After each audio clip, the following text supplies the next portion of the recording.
साल 2005 में टर्की में एक बहुत अजीब सा वाकया हुआ। वहां के एक पहाड़ पे 1500 के करीब भेड़ें थी। उनमें से किसी एक भेड़ ने क्लिफ से जंप लगा दी और उसको देखते हुए बाकी भेड़ें भी उसके पीछे पीछे कूदने लगी और ऐसे करते करते उन सभी 1500 भेड़ों ने क्लिफ से जंप लगा दी और उनमें से बहुत सारी भेड़ों ने अपनी जान तक गंवा दी।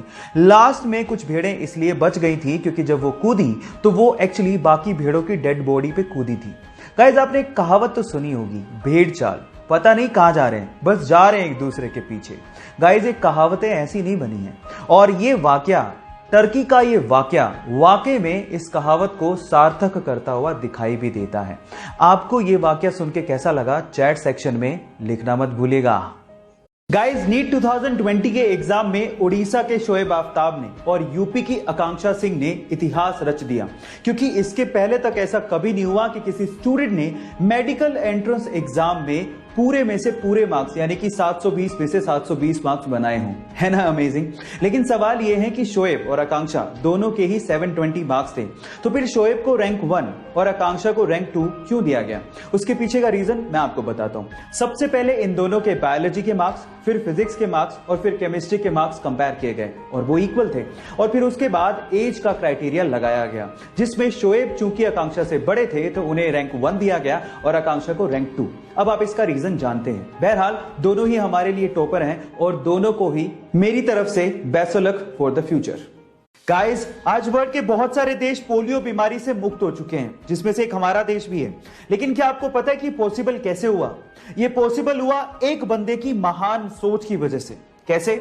आपकी जानकारी के लिए मैं आपको बता दूं कि पोलियो की दवाई का इन्वेंशन डॉक्टर जोनास साल्क ने किया। अब वो चाहते तो इसे पेटेंट करवा के लाखों करोड़ों रुपया छाप सकते थे, लेकिन उन्होंने इस दवाई को बिना पेटेंट करवाए आम लोगों के लिए अवेलेबल करवाया, जिसकी वजह से बहुत ही कम दामों में यह विश्व के कोने कोने तक पहुंच सकी और इसी की वजह से विश्व के बहुत सारे देश पोलियो मुक्त हो सके। So guys, doctor Jonas Salk की सोच को मैं सैल्यूट करता हूं।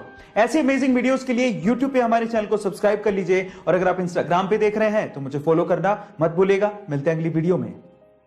गाइस, धोनी का 7 नंबर की जर्सी पहनना या फिर युवराज सिंह का 12 नंबर की जर्सी पहनना या फिर सहवाग का बिना नंबर की जर्सी पहनना या फिर सचिन तेंदुलकर का बैटिंग से पहले लेफ्ट पैड को पहले पहनना या फिर आप लोगों का कोई लकी कॉइन अपने वॉलेट में रखना, यह सब अंधविश्वास बिल्कुल नहीं है। इनफैक्ट साइकोलॉजिकल साइंस इसे अंधविश्वास नहीं, लकी चार्म मानती है और इसे बिल्कुल सही ठहराती है।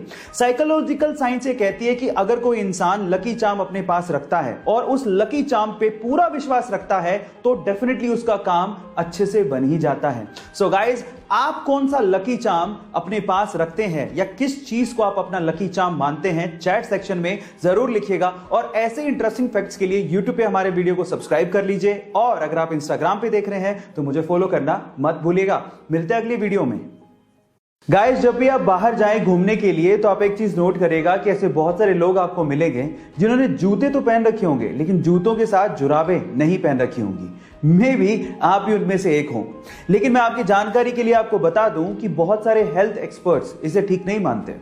हेल्थ एक्सपर्ट्स के अनुसार अगर आप शूज के साथ सॉक्स नहीं पहनते हैं तो जर्म्स और पसीने की वजह से आपके पैरों में बदबू ज्यादा आती है और उसके अलावा आपके पैर एलर्जी और इन्फेक्शन के शिकार भी हो सकते हैं। सो इसीलिए जब आप शूज पहने तो शूज के साथ सॉक्स जरूर पहने। गाइस, ऐसे ही इंटरेस्टिंग फैक्ट्स के लिए हमारे YouTube चैनल को सब्सक्राइब कर लीजिए और अगर आप Instagram पे देख रहे हैं तो मुझे फॉलो करना मत भूलिए। मिलते हैं अगली वीडियो में।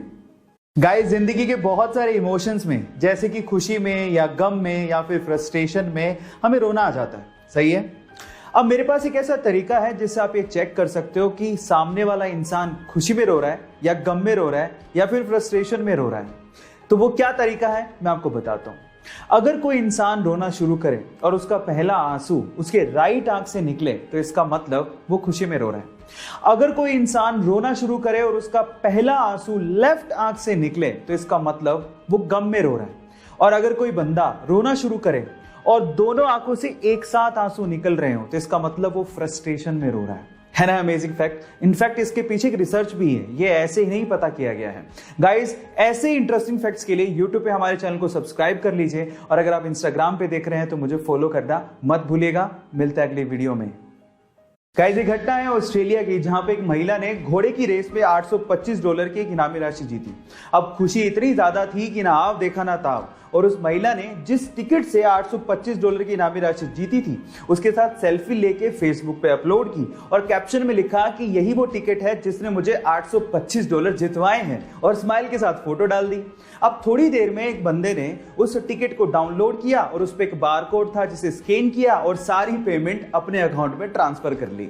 गाइस, कई बार सेल्फी लेने के चक्कर में बहुत बड़ा नुकसान हो जाता है, जरा संभल के सेल्फी अपलोड करिएगा।